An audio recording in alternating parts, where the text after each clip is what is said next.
5 years ago, I made the decision I wanted to be mortgage free. And I'm happy to share that that has now happened. Now, if you're thinking of paying off your mortgage early, or you're already on the journey to mortgage freedom, there are 4 changes that I made with my finances to help me break through and pay off my mortgage in under 5 years that I'm going to share with you in today's video. So the big thing I want to do in this video is outline the possibilities for you. There are a lot of times I look at videos where people pay off their mortgages, super exciting, but they make $250,000 and their mortgage was only $20,000 to pay off.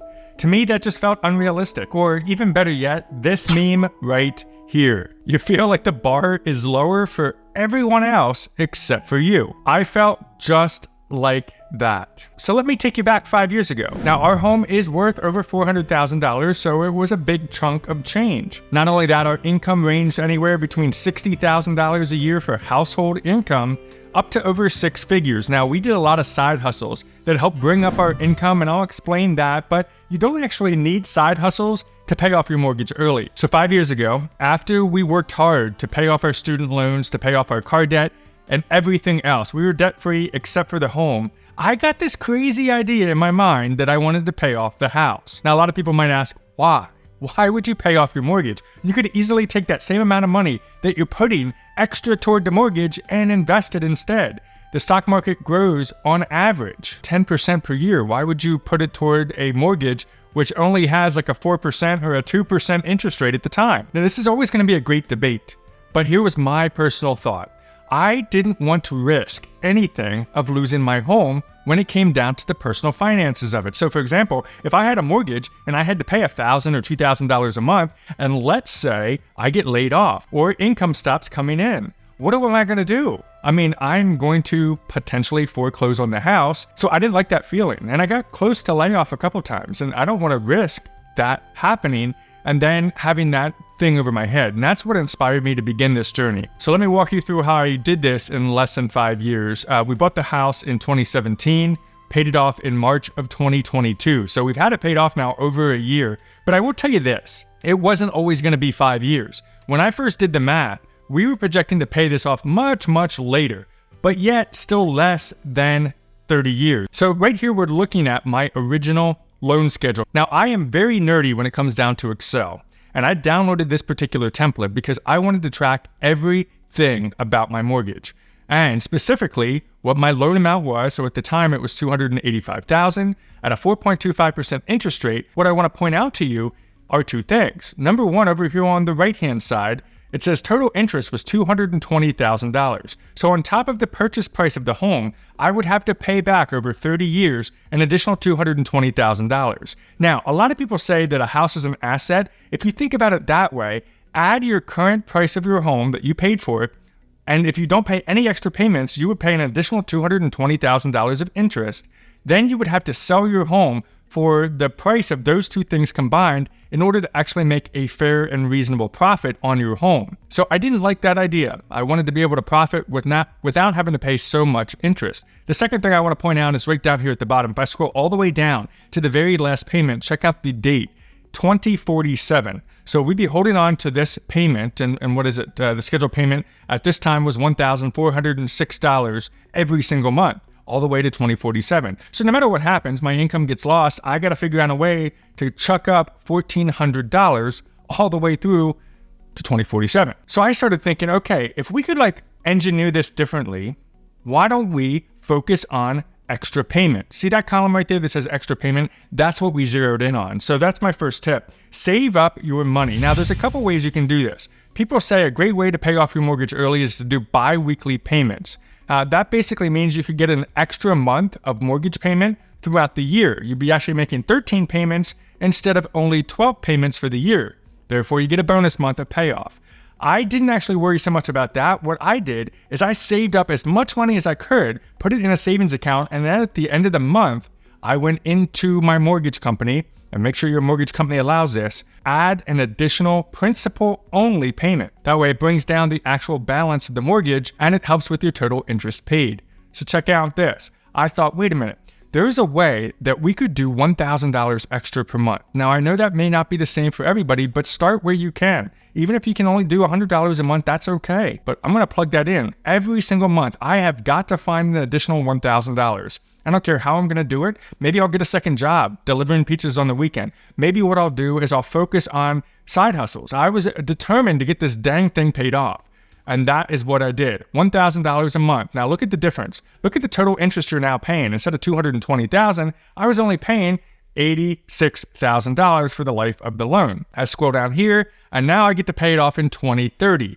That was our original plan. So that's where I want to make this realistic, is even if you can't do $1,000 and you can only do $100, the time and the total interest will adjust. And then focus and get excited on that particular goal. In fact, in our family calendar, on our iPhones, I went ahead in 2030 and put on, here's our mortgage payoff date, and it's still in there today. Even though we're now mortgage free, when that date comes around, we're going to kind of have a little laugh and probably celebrate. So then what we did to really accelerate this, because, it's obviously way before 2030 at this point, we decided to refinance the loan. Because at the time, 4.25% in 2021 was actually a high interest rate, believe it or not. So we were able to refinance this to a 2.5%.